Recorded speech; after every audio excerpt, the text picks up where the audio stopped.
Today I'm using black walnut to make a skinny small tree and a skinny tall Christmas tree. This is going to be some fun home decor. Taking it over to the router table using a 1/4 inch flush trim bit, I'm going to match the template. I'm going to change the bit out and put a 1/4 inch roundover bit on here just to add that little detail.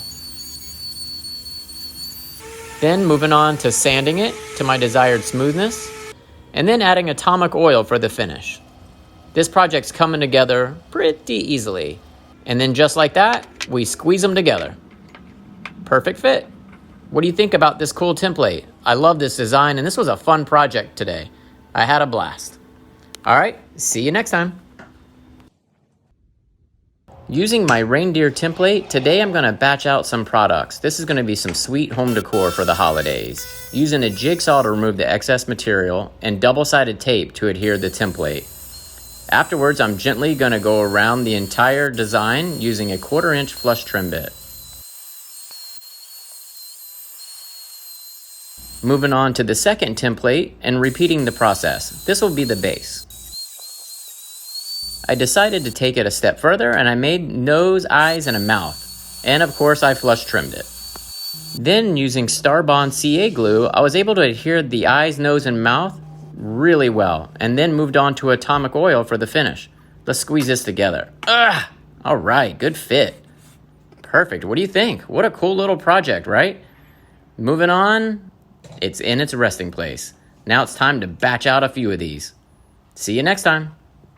Starting a new project. Using my acrylic template, I'm going to simply outline this template and mark off the excess where I need to cut. I'm going to use my Pony Jurgensen gear clamps to hold it down while I take a jigsaw and remove the excess material. Next, I'm going to use double-sided tape to stick down the acrylic template. And then using a 1/4 inch flush trim bit, I'm gently going to go around all the edges, being sure to put downward pressure and staying on only one side of the bit. This here will be the base. We're going to route out the inside of this as well. Moving on to the hanging ornament.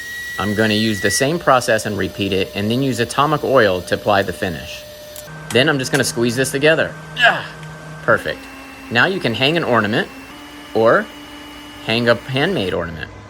What do you like best? Pretty fun project. Now let me put it in its resting place. That was unique and fun. Now it's time to batch out a bunch of them. Let's go. Here's how you're gonna make a Christmas tree dish platter. Using a 1/4 inch spiral upcut bit, I'm gonna route out the dish portion, blow out the sawdust, and clean it up. Taking it over to the router table, I'm gonna use a 1/4 inch flush trim bit, and I'm gonna go around the entire project so I can match this template exactly. Once this step was complete, I removed the template and the double-sided tape, I sanded to my desired smoothness, and then I applied Total Boat's Wood Honey. This finish is amazing and it's usually my go-to. And just like that, we have a Christmas tree dish platter. I love using these acrylic templates. They offer the repeatability and accuracy of a CNC without all the fancy machinery. You just need a template and a router. But check out this dish.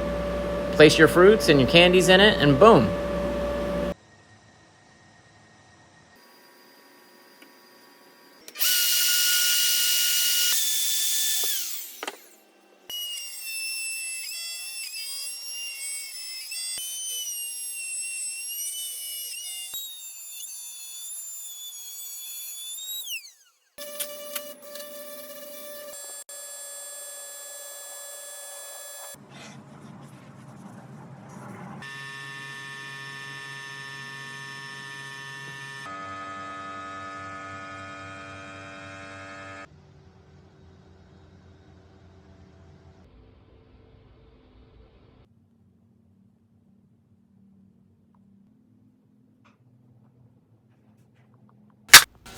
Today I'm batching out some Christmas tree home decor products. This is going to be fun. I'm starting with the acrylic template, and I'm going to mark off the material I'm going to remove with the jigsaw.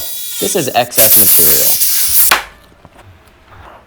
Once that was complete, I'm adding double-sided adhesive tape to the template. I'm then going to flip it over and stick it down. This tape works amazingly well. Then using a 1/4 inch flush trim bit, I'm going to trim off that excess material. Easy peasy. One part of the tree is complete. Now moving on to the second part, adding the template and repeating the process. Then I sanded it and added finish to it. I'm using atomic oil. This stuff looks awesome. It brings out the natural grain and tones well. I joined the two pieces together and boom. There it is. I have a Christmas tree home decor. I made a template and an SVG file for CNC work. Let's make a holiday dish platter in the shape of a reindeer. Using a 1/4-inch acrylic template and 1-inch thick teak, I'm gonna go around with a flush trim bit and match this exactly. Then I'm gonna sand it and get it all nice and smooth. And once that's complete, I'm gonna move on to Total Boat's Wood Honey. This finish is legit. I put it on, wait 10 minutes, wipe off the excess, and repeat. Before you know it, it is done. And it's time to move the platter to the table and put your favorite fruits or candy, whatever you want, in it. Just like that, you have an amazing dish platter. Here's how you're going to make a table dish platter in the shape of a snowflake. Using this acrylic template and a 1/4-inch upcut bit, I then routed out the dish. I blew it all off and sanded the inside. Then I cut off the excess and took it over to my router table with a 1/4-inch flush trim bit. This was able to clean up and match the design exactly. And then for a little embellishment, I added a chamfer bit just so to put a nice little edge all around this. I thought it would complement it well. And then my son Jax, he wanted to come out and add the finish work. After all, it is the most fun and satisfying part of a project, right? Absolutely. And before you know it, we had a large snowflake and a little one. Check this out. All that's left now is to put this on the table, add some candy or snacks, whatever you want to do, and then boom, you got yourself a snowflake dish platter.